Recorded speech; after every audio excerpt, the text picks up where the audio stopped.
we need to find out where this money has gone. This is a scandal. This is corruption. And we've got to figure out how taxpayer money has ended up in the hands of yet another organization with terrorist ties. Thank you very much, Senator Cornyn. Ms. Marzouk, if I could just start with you.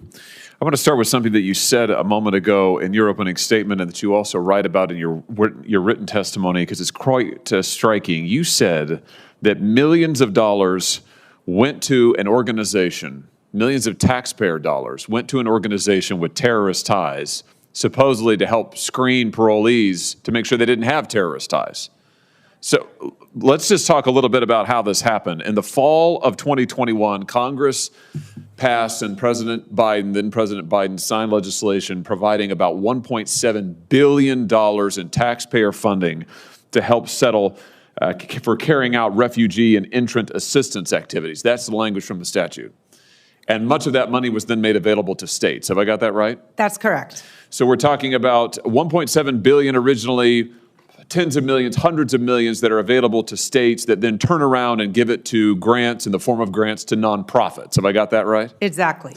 Now, where this nonprofit money goes is where the story gets interesting. These nonprofit groups are supposed to be helping with the settlement process. Some of them provided legal services to the refugees. Is that correct? Yes, there was money for resettlement and separate money for legal services. Got it. So how is it that money, taxpayer money, ends up in the hands of an organization, maybe multiple organizations that have terrorist affiliations? Tell us how this happened. Well, I think there's plenty of fault to go around. The first should lie with the terrorist-supporting nonprofit that presents itself as a legitimate civil rights organization. And what would that be? That's the Council of American Islamic Relations, CARE. So this is a group that you say has ties to terrorism. Explain why that is. It's not my opinion. They were an unindicted co-conspirator in the 2008 Holy Land Foundation. And in that trial, the wiretap from the 1993 meeting in which CARE was founded was brought into the federal public record. In that meeting, they specifically state that they are going to present themselves as a legitimate civil rights organization while furthering the mission of Hamas.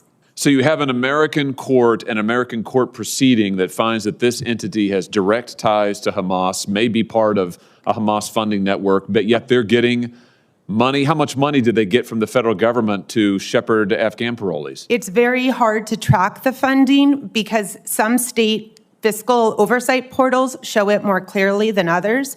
I can say with certainty that in California, they received $15 million.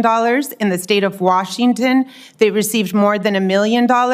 And I can say also that an affiliate of CARE, which is called ICNA, the Islamic Center for North America, which has its own documented ties to extremism and terrorism, was also subgranted $1 million. $15 million in one state, millions in other states going to this entity. Did you say that following October 7th, the leaders of CARE celebrated the Hamas attacks, or did they condemn it? Which was it? Multiple leaders are on public record celebrating the Hamas attacks. The National Executive Director, the CEO of CARE California, and the Executive Director of San Francisco CARE all publicly celebrated October 7th. So you've got an organization that was founded in conjunction with Hamas that a federal court has found is linked to the funding network that is somehow getting millions and millions of taxpayer dollars to help Afghan parolees, supposedly to make sure that they're not associated with terrorism. This group's associated with terrorism. Now, when I look at the federal databases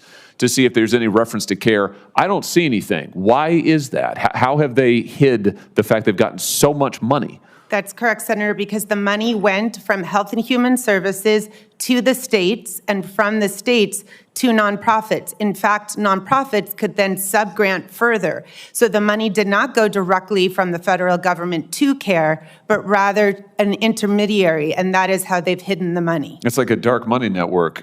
Tell me this.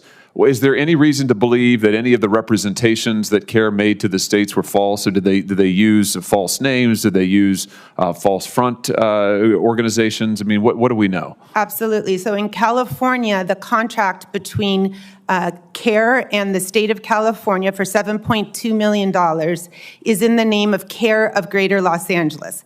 CARE of Greater LA is not a legal entity. It does not have a federal EIN. It does not file a 990. CARE of California is a legal entity. But since CARE of Greater Los Angeles isn't an entity, there is no way to track that $7.2 million. There's the cash out. So in other words, because the money was given to a non-legal entity, we can't follow it. Now, I thought you said just a moment ago in your testimony that fewer than half of the Afghans that CARE said they would help have actually been provided assistance, or that is fewer than half of the number they submitted. So where's the rest of the money gone? Well, in California, CARE is involved in an all-of-society political activism approach. They have paid activists in city councils, in school boards, lobbied in the state legislature to further their extremist agenda. I cannot say with certainty that that's where the federal dollars went, but I can say that on the ground, we see the political radicalization from CARE in every aspect of California civic life. Were they involved in any way in anti-Israel, anti-Jewish protests after October 7th that we saw all over the country? Absolutely. CARE's leadership was present at the universities of California and the Cal State campuses, and in fact, gave sermons and speeches on those campuses. So for all we know, the money could have gone there. I mean, my point is, and thank you for your indulgence, Mr. Chairman, we need to find out where this money has gone. This is a scandal. This is corruption. And we've got to figure out how taxpayer money has ended up in the hands of yet another organization with terrorist ties. Thank you, Mr. Chairman.